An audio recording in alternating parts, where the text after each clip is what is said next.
क्योंकि आदमी का खूबसूरत नहीं होता, खूबसूरत तो ये नौकरी होती है। और इसके लिए जो अंतिम धाम है बुक्स, किताबों से मोहब्बत करनी पड़ेगी खूबसूरत बनने के लिए। ये खूबसूरती तो 25-30 साल तक होगी, उसके बाद नहीं है ये खूबसूरत। सो हेलो गाइस, कैसे हैं आप लोग। आपका हमारे चैनल स्टडी आइकॉन पे बहुत बहुत स्वागत है। तो हम क्या कल पढ़े थे, एक दूसरे में क्या डिस्कस हुआ था।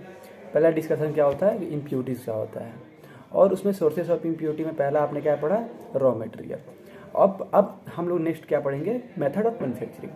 आप मेथड ऑफ मैन्युफैक्चरिंग क्या मतलब, सुनने से पहले आपको ऐसा लगना जाना चाहिए कि मेथड ऑफ मैन्युफैक्चरिंग ये होता है कि कोई भी सब्सटेंस, कोई भी अगर प्रोडक्ट आप बनाते हो, मतलब इंडस्ट्री बनता है, तो उसमें भी कोई इम्प्योरिटी आ सकता है। इसीलिए वो इस वर्ड को कहने से आप ये समझ रहे हैं कि method of manufacturing.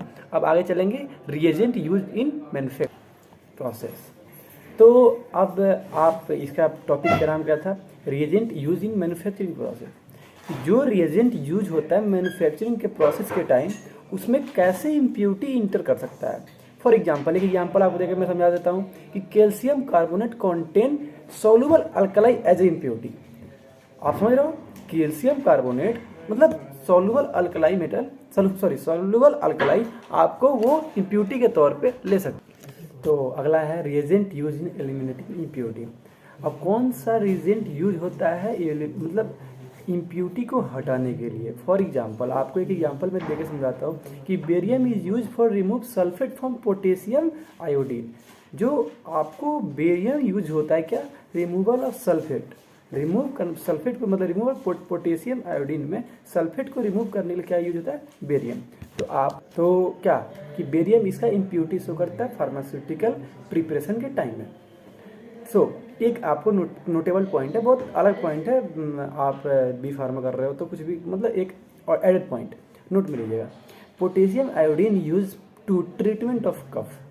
Potassium iodine जो होता है, पोटेशियम आयोडीन जो अभी मैंने एग्जांपल दिया, वो क्या होता है कि कफ के ट्रीटमेंट के टाइम उसे यूज किया जाता है। और आपका नेक्स्ट क्या है, इंटरमीडिएट में जैसे कभी कभी जो भी प्रोडक्ट हम लोग बनाते हैं मैन्युफैक्चरिंग टाइम, उस टाइम बनाते टाइम ही कोई ऐसा इंटरमीडिएट वो फाइनल प्रोडक्ट में होकर तैयार हो जाता है। जो इंटरमीडिएट उसमें बन जाता है वो उसका इम्प्योरिटी शो करता है। और नेक्स्ट आपका ये है कि atmosphere content during the manufacturing process.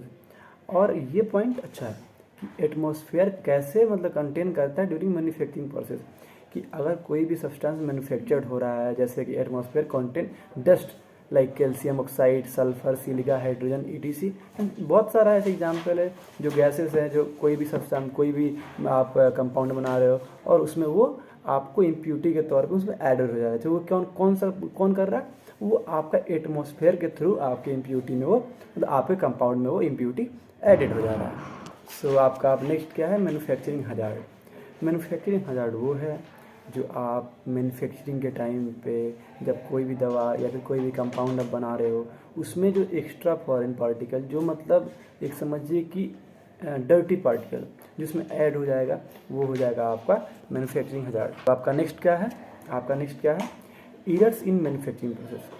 तो एरर हर जगह आ सकता है। तो आपको जैसे कि मैन्युफैक्चरिंग प्रोसेस में कोई भी सब्सटेंस सॉलिड में आप आगे जाकर भी पढ़ोगे, सॉलिड डोजेज फॉर्म में, सॉलिड, सेमी सॉलिड, लिक्विड वगैरह वगैरह पढ़ोगे। तो जैसे आप समटाइम्स कभी कभी लिक्विड का प्रिपरेशन बनाने के टाइम, उस टाइम भी कोई भी मतलब इम्प्योरिटी उसमें हो जाता है, जैसे और कोई भी कोई भी पैकेजिंग करते हैं, कोई भी अगर सिस्टम मतलब कंपाउंड बना रहे हैं, उसमें पैकेजिंग टाइम, उसके मतलब स्टैंडर्डाइजेशन टाइम, फिलिंग टाइम, कहीं पे भी इम्प्योरिटी जो ऐड हो जाता है वो क्या होता है, आपका इम्प्योरिटी शो करता है मैन्युफैक्चरिंग टाइम पे। और लास्ट आता है एरर इन मैन्युफैक्चरिंग। वही हो गया कि आप कोई भी किस टाइप का पैकेजिंग यूज कर रहे हो, किस टाइप का उसमें शेप दे रहे हो, किस टाइप का साइज दे रहे हो, किस टाइप का कंटेनर यूज कर रहे हैं, उस टाइम भी वो पैकेजिंग टाइम में वो हो रहा है। और जैसे कि लाइट के वे में आप रख देते हो, तो वहाँ पे भी वो मतलब आपको एरर शो कर रहा है। ठीक है। आज के लिए बस इतना ही। अगले में मिलेंगे instability of compound. Thank you.